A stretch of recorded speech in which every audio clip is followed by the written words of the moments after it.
Pertama saya pengen coba barangkali bisa sedikit melegakan kelompok-kelompok senior ini. Oh berarti semua sesak ngono.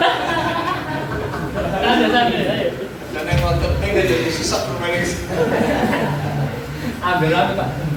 Yang pertama bahwa kalimat tauqifiyah itu dalam pandangan bacaan saya sekilas itu adalah min haisul adzan.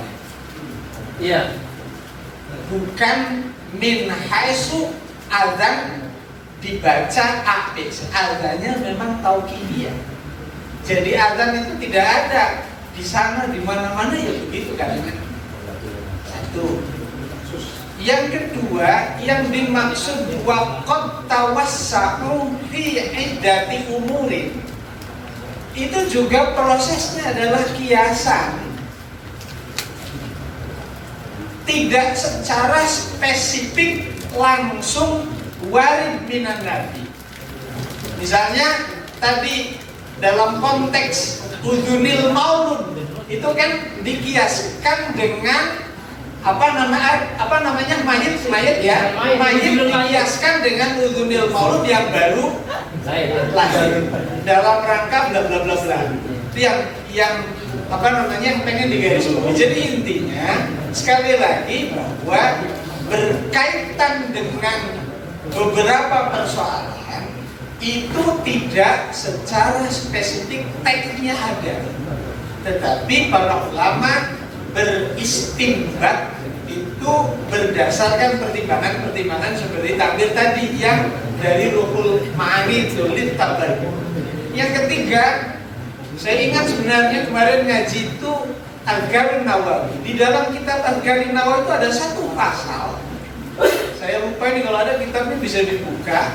Itu ada satu pasal di mana kalimat thayyibah atau al-ad'iyah yang tidak ada pada zaman Kanjeng Nabi, misalnya kunut, itu kan ada di beberapa pesantren, setiap sholat kadang-kadang kunut, Jumat kunut. Dulu menjadi perdebatan teman-teman yang barangkali, mohon maaf, pemahamannya bahwa kunut sebagai sunnah abad hanya terjadi di dalam waktu-waktu tertentu dan kemudian selain itu adalah linazilatin.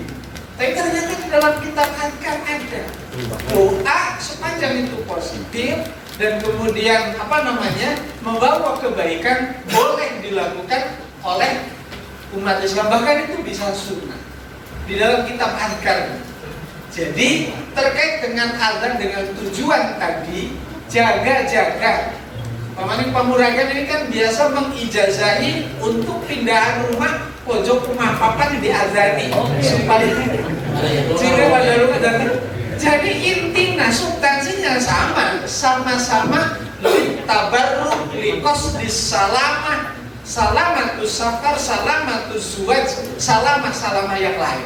Jadi oleh karena itu kalau mengacu dari barat yang ada, saya pikir sudah jelas teman-teman tidak perlu memperdebatkan persoalan masa batus safarnya, tidak perlu juga mempersoalkan persoalan bahwa zatiyatul azan tauqifiyah, sehingga kemudian tidak bisa seolah-olah digeret kepada amrun akhor. Padahal takbirnya untuk amrun akhor ada dan seterusnya. Kira-kira begitu. Ya Imam Pak ya. Terima kasih atas uraian sekaligus perumusan mungkin ya. Sebelum ditaskehkan.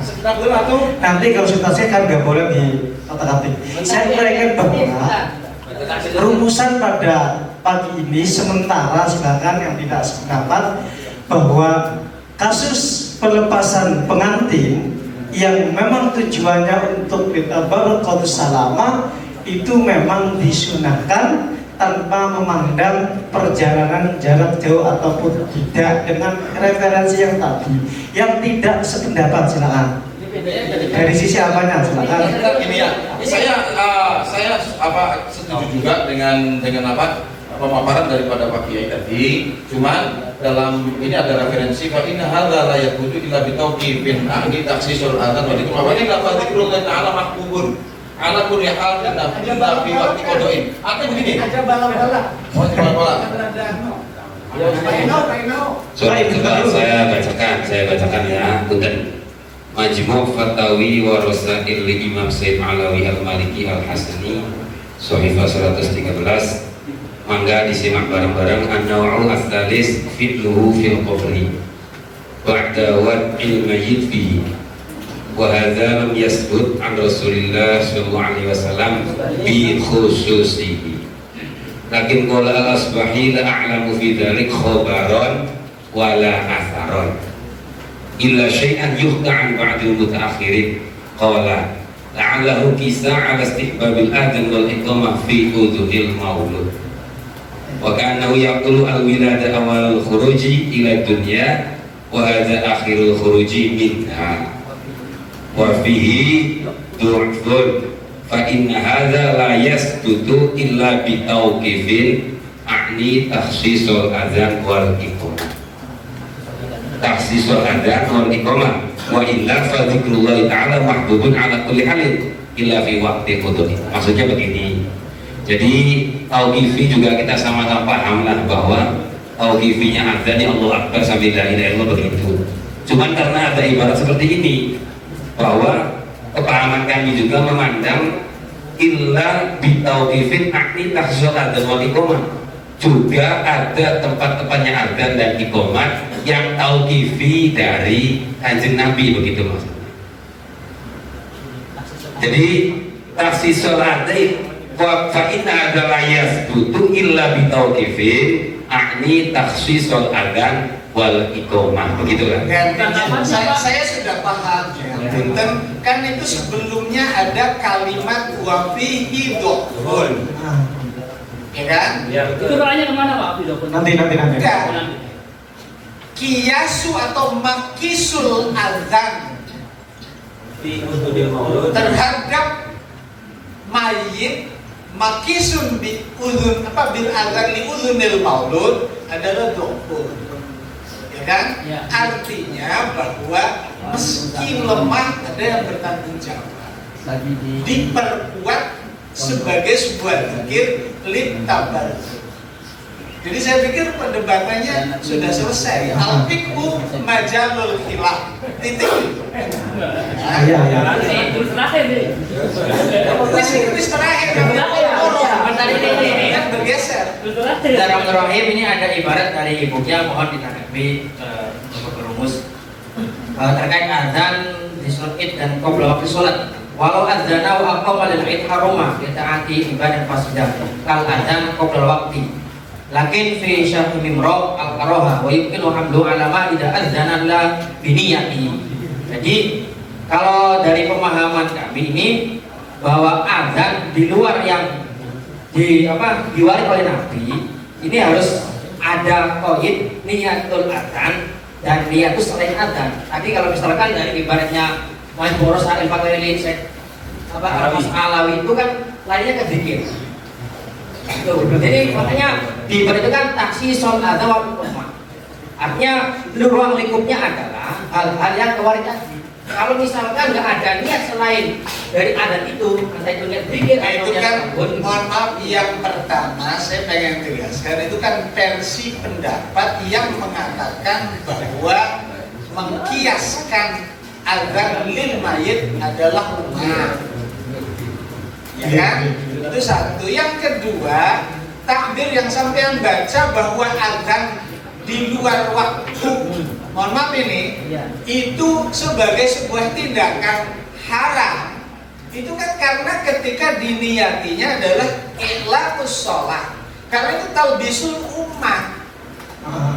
Jadi saya pikir kalimat itu atau ibarat itu sama sekali tidak sedang berbicara mutlaqul adzan dengan tujuan litabaruk atau tujuan tadi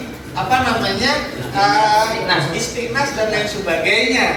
Sehingga dengan demikian sekali lagi jelas bahwa memang ini adalah persoalan khilaf. Meskipun apes ada yang bertanggung jawab, kita pengen pernikahannya aman, amin. Amin. Jadi ada, bahkan kira-kira pengen kok beli aman yang so gue beli ada mau melu dapat itu. Saya mintakan Bapak Perumus untuk menyimpulkan lantas dipasangkan pada Bapak Musa untuk soal ini. Untuk pertanyaan pertama, bagaimana hukum mengumandangkan azan dan iqamah saat pelepasan pengantin? Jawabannya khilaf. Ada yang mengatakan sunnah, ada yang mengatakan tidak sunnah. Atau kalau pengen diringkas, nanti dibikin catatan kaki aja di dalam proses pembukuannya. Jawabannya sunnah. Ini kan min fadhailil amal. Nanti catatan kaki pendapat takbir yang ada di kitab-kitab tadi sebagai pembelajaran dan pengetahuan soal narasi yang sesungguhnya dari kutubut ros. Tetapi karena ini tujuannya adalah tarbiyah wa takdir, sekali lagi tadi li ajlil salam, li ajlil amni, li ajlil barokah, dan kita kan min ahlil barokah semua nanti ulama itu. Makanya harus muncul itu. Jawabannya sekali lagi sunnah. Ya, untuk itu maka dipersilakan kepada Musahek untuk mentasih dari rumusan yang disampaikan.